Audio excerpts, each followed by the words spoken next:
Hi, welcome to my channel. My name is Jenna and I'm Empress of Horror. So the film I'm going to be talking about today is Sinister. Sinister was released in 2012. It was written and directed by Scott Derrickson, who also worked on The Exorcism of Emily Rose and Doctor Strange. It's starring Ethan Hawke and this film scored a 63% on Rotten Tomatoes.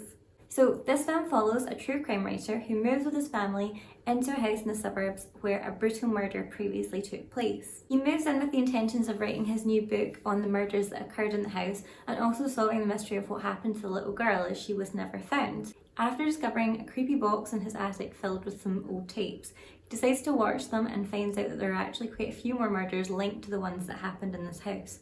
And it's not long after that that things start to get spooky. At the time of this film's release, there was so much hype about it being the scariest film to date. Movie critics and horror film critics were pretty much labelling this as the scariest movie of the year, or some were even saying it was the scariest movie of all time. This is the reason why, back in 2012, I didn't watch this film. I was a very different horror fan to the horror fan I am now. I was very sensitive and pretty much wouldn't watch anything that came out after the 90s because I decided that was too scary for me. Obviously now I am a much more seasoned horror fan, but even now the paranormal subgenre of horror is still the one that scares me the most. Anything with ghosts or demonic possessions just really scare me for some reason. I can watch gore, I can watch home invasions, I can watch people murdering each other, that doesn't bother me, but for some reason ghosts. So after avoiding this film like the plague for so long, I decided to finally put my big girl pants on and watch it, and I have to say I really enjoyed it. So I'm now going to talk about this film a little bit more in depth, so if you haven't seen it and you don't want me to ruin it for you, go watch it and then come back. So as I said, I really enjoyed this movie, and one of the things that I really liked that jumped out at me straight away was the fact that our main protagonist was a true crime writer. I myself am a huge fan of true crime and I thought it was a really interesting perspective having him in a murder house trying to investigate a crime. It just kind of made a little bit more sense for me. I sometimes feel with haunted house films, if you have your protagonists living in a house that's haunted, after a while you get to a point and you're like, why don't they just leave? And it doesn't really make sense for them to be there. However, with him being a true crime writer and trying to solve this murder mystery, it gave him a reason to stay and it made a little bit more sense for the plot. This film straight away sets the tone and it's a dark one.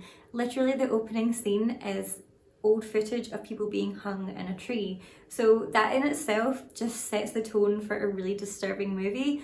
I really enjoyed the use of the old found footage films that he found in the attic. There's just something really disturbing and scary about old footage from like the 60s and 70s on the old tapes and the cameras, and it's all kind of distorted and crackly. It just makes for a really spooky atmosphere. Obviously with them being snuff films too, it just adds another scary level onto it, and then at the end of the film when it's revealed that it's the children that are making the movie and you just see all of them there, like, it's just really creepy. I loved all of that. It was also kind of giving me like American Horror Story opening sequence type feels, you know, it just had a similar kind of vibe to it. And that brings me to the ghost children in this movie. Now, I don't really like children in regular life out with horror movies, and sometimes in films they're a bit of a hit or a miss for me. But I have to say the children in this film really did a good job with their acting.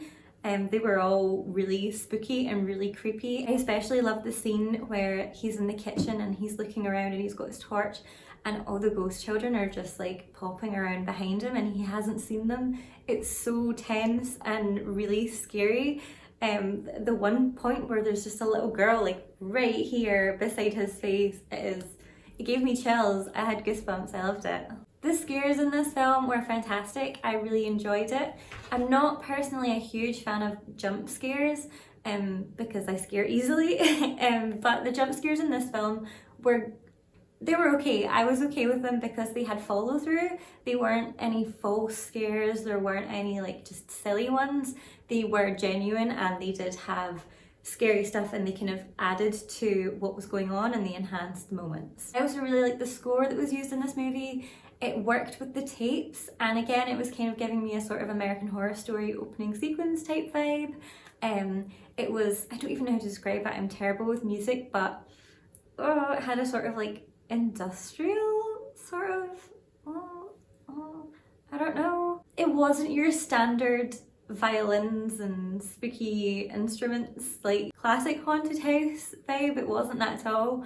It was subtle and it was scary and it was super effective. I also loved our main antagonist in this film, Bagul. Bagul lives in the tapes, and once you watch them, you pretty much welcome him into your life to possess your children and eat them. He's based on an ancient pagan deity who is called Moloch. Moloch is mainly recognised as the deity of child sacrifice, which is exactly what Bagul is in this film. So they obviously did do their research, because there are quite a lot of similarities between Moloch and Bagul, apart from the fact that Moloch has a cow head, and actually apart from the whole child sacrifice thing, he's quite cute. I do slightly feel like they maybe showed his face one too many times in this film.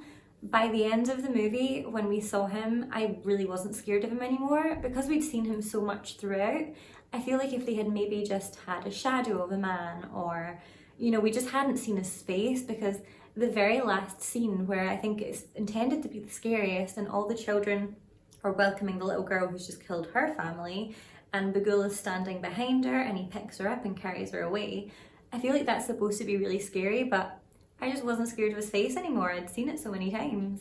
So yeah, the only thing that annoyed me in this film, and I don't really like saying this because it is an actress and that's just her voice, and I'm sorry, but the mum really annoyed me.